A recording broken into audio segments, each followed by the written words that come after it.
Welcome to Order Militaris Radio TV, and we are lifelong Catholics, and what we do is all for free, and for our love of Jesus Christ, and for our Holy Mother, the Church. We will defend our Holy Mother, the Church. Today we're going to begin the part of the book where Luce begins his setting the foundation to get his theologian to push Americanism on us Catholics. And it's going to start off with a really interesting meeting. Welcome, Brother Alexis, to the show. Thank you, AJ, for having me back on Order Militaris Radio TV for this extremely important investigation of how the U.S. government waged doctrinal warfare on the Catholic Church and how it's nearly destroyed the Church worldwide. And in our previous episodes, we've talked about the brain behind this, Mr. Luce, who was a skull and bones Protestant anti-Catholic bigot, and who ended up controlling the biggest magazines in the United States, not with his own wealth, with skull and bones money. And every story begins in a certain time and place. And now we're going to, before we cover in our next episode, Father Courtney Murray, how he was recruited and what was the plan. And this began at a meeting in, 1948? Yes, spring of 1948. Okay, where did it take place? Who was present? What did they talk about? It was at Luce's Waldorf apartment with John Shaw Billings Jr. and Rabbi Dr. Louis Finkelstein. And so who was Billings? So he was the son of John Shaw Billings Sr., who served in the Civil War as one of the medical doctors who were in charge of the medical care of the Union soldiers. But more importantly, he helped set up the pharmaceutical stuff we know about today, set up Johns Hopkins University Hospital. These places where what we're going through today was put together at. And so that is John Shaw Billings Sr. Now his son is the editor for Luce at Time magazine. And so his son was like this with the skull and bones mass media of its day. This is very interesting to show that there's a parallel in this meeting in 48 between the pharmaceutical industry, the military, theories of infection, and anti-Catholicism, plans to destroy the church, and the mass media and journalism. They were allied back then at the meeting. And so who is Dr. Finkelstein? What's his background? Well, he is of Orthodox Judaism. They moved to Brooklyn, New York, where he goes to school at the New York School for Judaism. He then becomes becomes the head of the Jewish Theological Seminary, and he just basically rises through the ranks of the seminary and becomes the head of everything. And he wasn't just a nice, tolerant Jew. He actually came up with a plan on how to attack the Catholic Church, wasn't it? Yeah.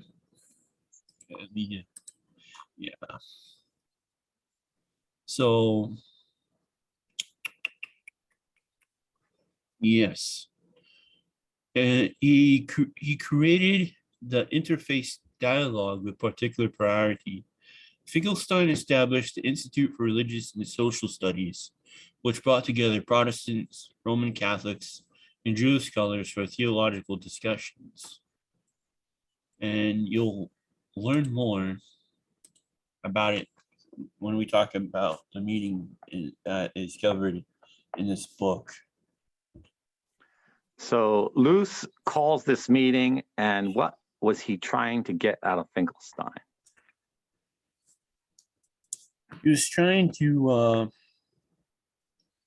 see if he needed a lay theologian, like we see so many lay talking heads today on YouTube, who are so-called theologians, or do I need a clergyman to be the theologian? And And what was the opinion of Finkelstein? So you said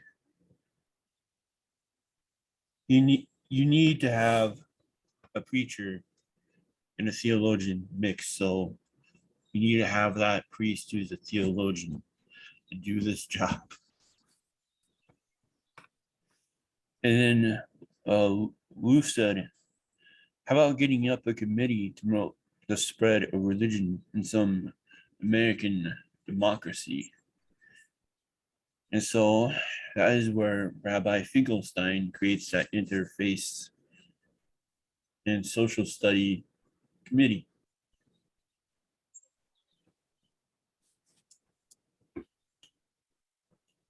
And what was the objective of this committee as regards the Catholic Church?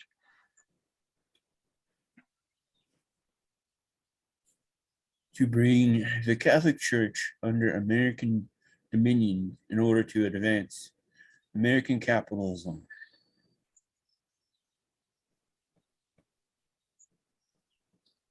And why did Finkelstein think it was so important in recruiting Catholic priests?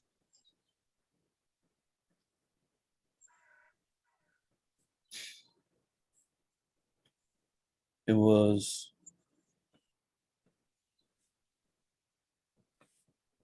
not only that, but he knew it was going to be important because they needed to have the, what do you call it? Not a lay person saying you need to do this, but if a priest said to do this, then the people would listen and do it. Mm-hmm. And then it even goes into this another anti-Catholic Protestant bigot, Paul Blanchard, whose book American Freedom and Catholic Power became the Bible of anti-Catholic liberals, saw the value of church doctrine and priests in keeping the whole Catholic system of global discipline together, and that this system rests fundamentally on its great army of priests. The priests had to have a lot of talents and abilities, Blanchard observed, but most importantly, he was the agent for Roman spiritual and political goods, and is subordinate to hierarchy. The priest lent credibility to any idea, and a priest who was a theologian was even more of an authority. So they're going to target priests and theologians in particular. Luce also had a way of manipulating Catholics in America using the concept of the good guy and bad guy. And this was also part of his program too, wasn't it? Yeah. So Luce in time practiced a number of different psychological ploys to influence the readers. One was to create in the reader's mind good guys and bad guys. Cardinal Spellman, whose life as an ambitious church politician and organizers, who in secular life might have become chairman of the Democratic National Committee, was an important good guy because he was sympathetic to the American ideas. Spellman smuggled the papal criticisms of fascism out of Rome in 1931, presented the American ways to solve disputes in the old world, reorganized the Vatican media to be like the American media, wrote and translated books, one of which ended up in Hollywood as a script for the MGM film The Risen Soldier, served as military vicar to the U.S. Armed Forces, and did much to make U.S. Catholicism more American. Spellman's connections with Pius XII prior to the latter's ascension to the papacy were recounted. Spellman was not only without his faults, he complimented Franco, which outraged many Americans, thereby supposedly starting an ideological storm. So the good guy, bad guy, which has been a very effective narrative that has governed the church in the United States for more than a generation. I know my own mother was sucked up to it. She thought Cardinal Spellman was the end all be all, and a guy. But this is why, for more than it's 80 years, we've had a Catholicism in America that is like no pilgrimages, no lay ownership of churches, no confraternities, no processions. It was to get away from European Catholicism, which is a faith lived fully in public. In America, we've had pastors that wanted us to live our faith inside the church, hidden away, divorced from politics, divorced from public life, not offensive to no one, and God forbid, say that or deny that there's salvation outside of the church. It all goes hand in hand. This meeting in 1948 was 2 years after the CIA bought the Vatican with $20 million a year to found the new Christian Democrat Party, which would be CIA controlled, and a way of manipulating and suppressing any anti-communist movements in Italy, which would be Catholic, and seeing that they were controlled by American foreign policy. So Luce did a lot to promote his friends who were in the clergy to the level of cardinal, didn't he? So, in early 1946, Pius XII decided to fill some 30 vacancies in the College of Cardinals, which had occurred over the war years. It was the first consistory since 1940, and 4 archbishops from the United States were to be elevated to cardinal: Spellman of New York, Edward Mooney of Detroit, Samuel Steerich of Chicago, John J. Glennon of St. Louis. Insisting on traveling in coach and eschewing any special treatment, the prelates were flattered by an article in Time which quoted TWA officials who described the flight of 3 gleaming 4-motor planes as the most distinguished mass flight of passengers across the North Atlantic in aviation history. Time was pandering to the pride American Catholics felt in their leaders in the church, stressing the prelates' humility in wearing hand-me-down episcopal clothing. Adulations like this blinded Catholic leaders, at least for a while, to the seriousness of the danger. So this sets the stage for Luce's plan to infiltrate the church and manipulate it. This is anti-evangelization. Here's a Mason with lots of money and power, a lot of hatred of the church, who is going to try to recruit clergy to bring the church down from within. And if he can succeed in America, they're going to launch this plan worldwide. And so what was the kind of priest he was looking for? And did he successfully recruit John Courtney Murray? How did he do it? So there's some basics before we get into our next program about Murray himself. Yeah. So it all begins April 26, 1948, at the Biltimore Hotel in New York. And it was at the National Conference of Christians and Jews that was hosting this gathering with dinner entitled The Conference on State and Church, at the Biltmore Hotel in New York on the afternoon and evening of Monday, April 26, 1948. The conference was not open to the public. The report of the conference, which was prepared by Robert A. Ashworth, was marked not for publication. In the report, Ashworth wrote the discussion was informal, intimate, and frank.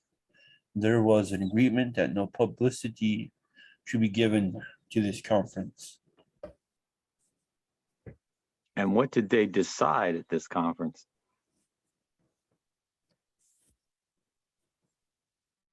Yeah, get all through the number of listings of the who's who was there. Murray and Niebuhr started the discussion was focused on the decision in the McCollum case that had recently been decided by the United States Supreme Court. The High Court had invalidated the local policy of release time, which allowed school children to obtain religious education during the school day at public schools.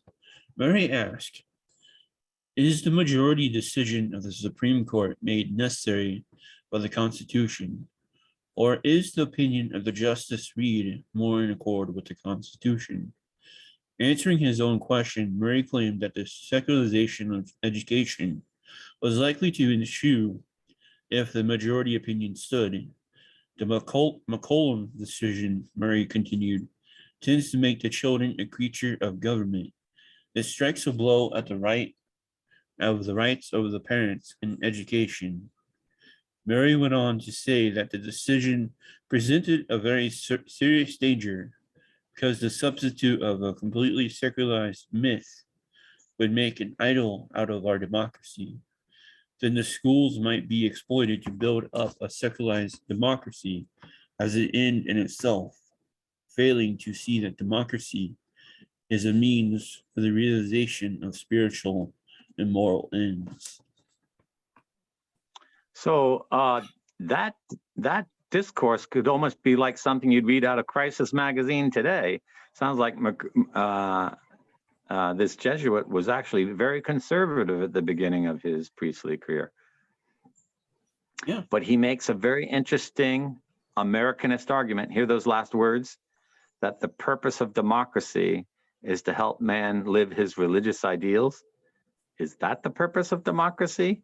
And is it democracy that does that? No, that's the purpose of the Catholic Church. It's not the purpose of democracy. So he's taken the mission from the church and he's given it to the state, and he's separated it from Christ and made it some kind of neutral, generic religion. And the Jesuits do a lot studying the classical authors, the pagans, so they're very inclined to do that with religion. They follow the error promoted by Thomas Aquinas of separating faith and reason, or at least holding that they're equal, whereas the Catholic ideal is there is no reason without faith. Without faith, reason itself collapses, which we can see in the scandemic. The people who don't have faith, who actually aren't living it, even their rationality is dissolving away. Yeah. So and I want to. If you want to go and do the second topic of what was done at the Biltmore. Yes. What was done? The second and most important topic of the meeting involved a discussion of what was to be done with Catholics and their understanding of church and state relations. Reference had been made to Protestant fears in this regard earlier in the meeting. The discussion during and after dinner was on the statements of the Roman Catholics as to the relations of church and state in case Catholics should come to an overwhelming majority in this country, and the consequences for Protestants and others, reference being often made to statements on the subject in the State and Church by Fathers Ryan and Boland that had aroused widespread apprehension and resentment among many Protestants. The Catholics present at the secret meeting joined with the Protestants in concluding that the Catholic Church doctrine on church and state relations was a problem that needed to be solved. A number of Catholics expressed the view, to which there was no dissent, that the Ryan Bolin formulation was excessively rigorous, that the true doctrine of the Church on this point was susceptible to much more liberal interpretation. This sounds like Nostra Aetate of Vatican II in process. And this is where you see the idea comes from. You're reading this information from what book? Yeah. So that listeners may know. Yeah, I can see it. And it's entitled John Courtney Murray, Time, Life, and the American Proposition.